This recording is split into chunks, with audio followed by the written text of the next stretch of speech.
So I finally got around to beating the Root of Nightmares raid in Destiny 2, the brand new raid. And at first I was trying to record a bunch of gameplay because I was like, you know what, maybe I can actually make a guide, but I just don't have a consistent enough raid team to get it done fast enough to even make, making a guide worth doing. So what I wanted to do instead is give you guys a little bit of my thoughts, impressions. I guess you can call this a review of the Root of Nightmares raid in Destiny 2, because I really like it and I wanted to talk about it, some different aspects of it. So if you haven't played it, obviously, spoilers ahead, I'm going to be talking about all the encounters.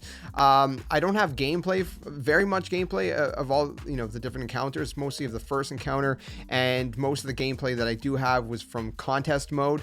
So do keep that in mind. So yeah, there is that. So that's kind of just what I'm going to throw up in the background. So let's talk about this really quick because I'm going to try not to make this video too long because I think this raid is a breath of fresh air. First of all, I think it is light years better than VOW. VOW, I think, was problematic mostly because of the symbols. You had to memorize a gazillion symbols, and everyone else had to memorize a gazillion symbols, and then you had to make sure that you were all calling it the right thing, and it was just problematic.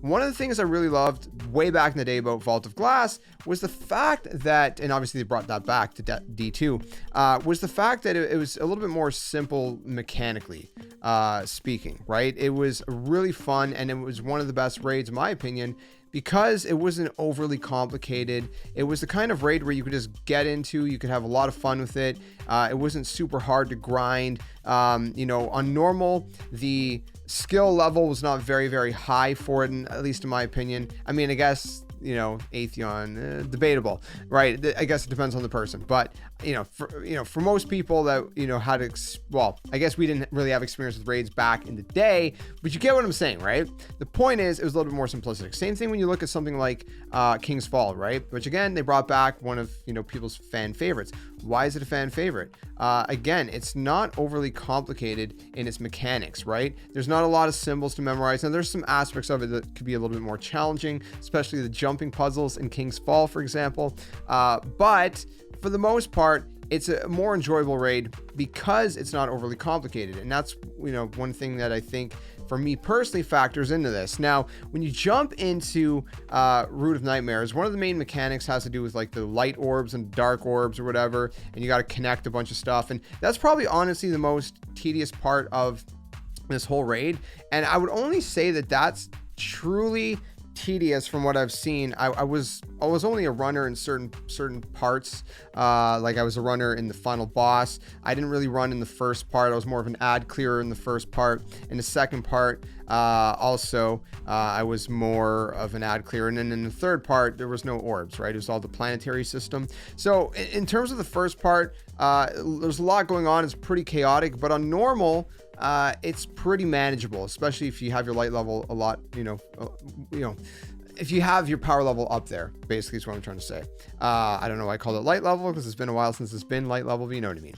Point being, first encounter, again, lots going on, especially when you got to really make sure that you get on those tormentors really, really quick. But I think once you get it down, it's not too bad. It's probably, out of the whole raid, it might be my least favorite encounter, honestly. I think the first encounter might be my least favorite, and I think it actually goes up, right? So I think from least favorite to favorite, it's literally in order of the encounters, right? The second one would be my second least favorite, but I like it because it's different. You got the different level stuff, but we're getting ahead of ourselves. First encounter, not too bad. You clear out the ads, you clear out the tormentors. The other people are running with the to connect all the orbs and whatever. I didn't do that part, so I didn't really focus a lot on the mechanic side of things of that, but I think it was pretty good. Also environmentally, aesthetically, thematically, environmentally, if that's the right word. I use a lot of random words here.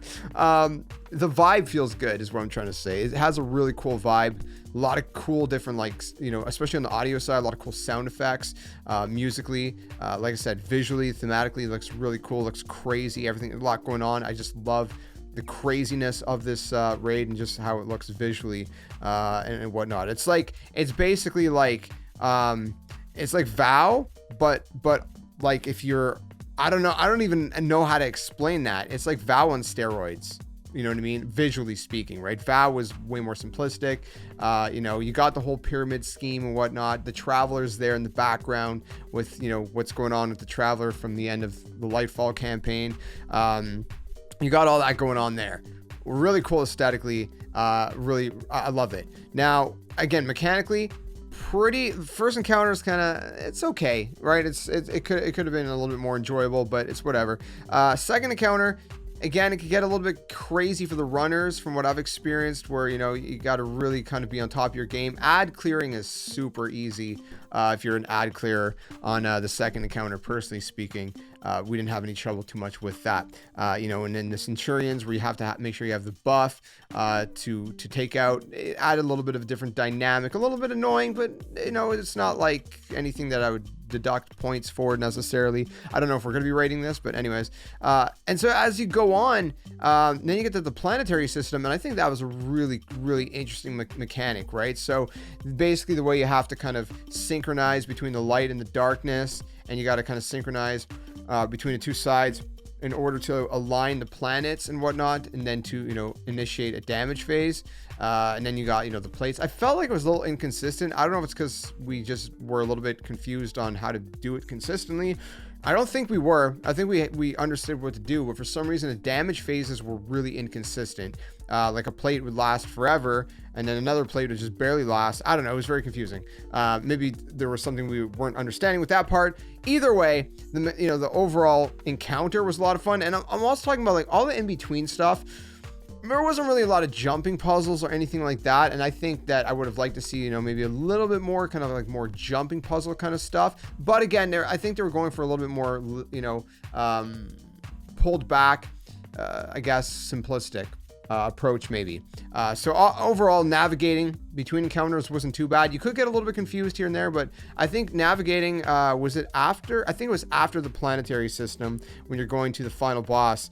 It got a little bit annoying because there was like this wipe mechanic that would just kind of burst, and you'd have to make sure you'd have this buff, and if you didn't know where the buffs were, it got a little confusing there. But it wasn't too bad either. Then you get to the final boss. The final boss was actually, I like that it wasn't overly complicated, right? It was pretty simple. You have a couple runners, you know, one doing light, one doing dark, running the, you know, I guess, whatever you call that, the buffs to connect everything, whatever, you know what I'm talking about if you've done the encounter.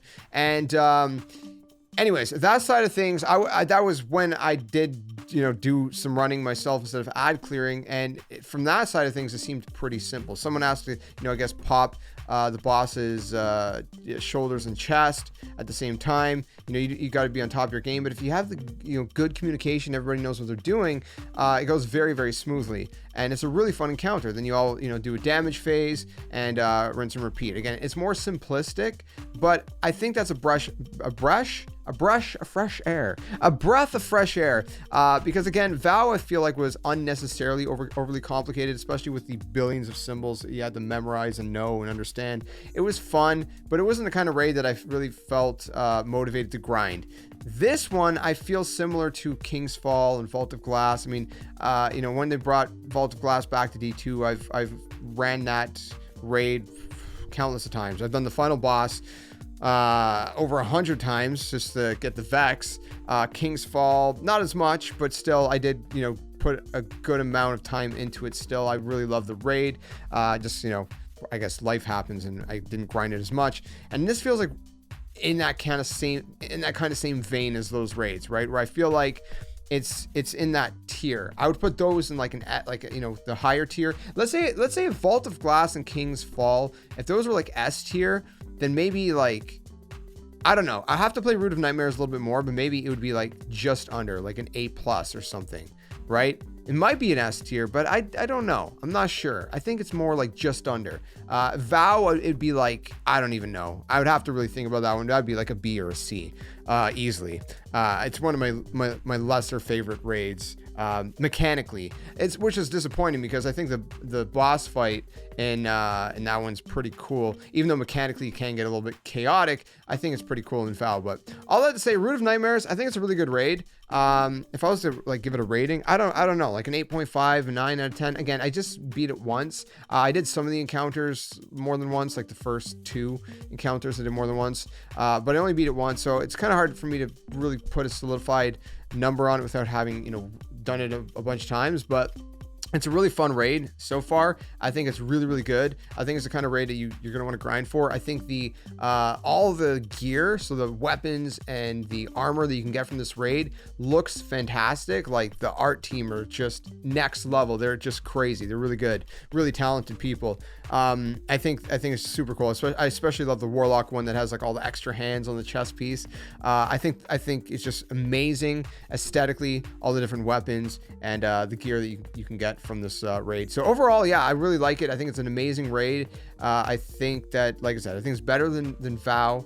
I think it's better than both Vow and Deepstone. So I think it's like, you know, it's better than the last 3, like out of the last 3 years, you know, Beyond Light, Witch Queen, and now Lightfall. I think this one's the best one out of all 3.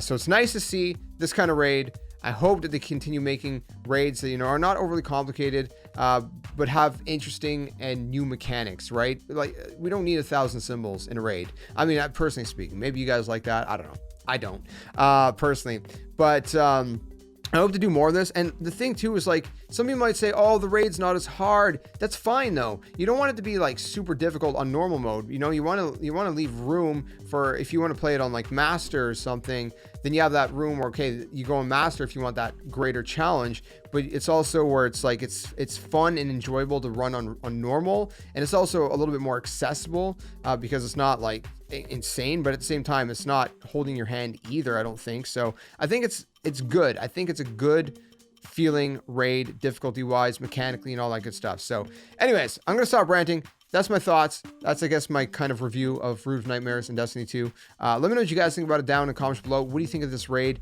Where would you rank it among all the other raids? Like I said, I think it's just below Vault of Glass and King's Fall, but definitely higher than some of the other ones, like at least the ones we got recently, like Deepstone and Vow. So yeah, that's my thoughts. Stick around for more, friends. If you enjoyed this one, leave a like. If you didn't like it, let me know why, so I can improve the content in the future, and I'll see you guys soon in another one. Until then, game on. Catch you guys later.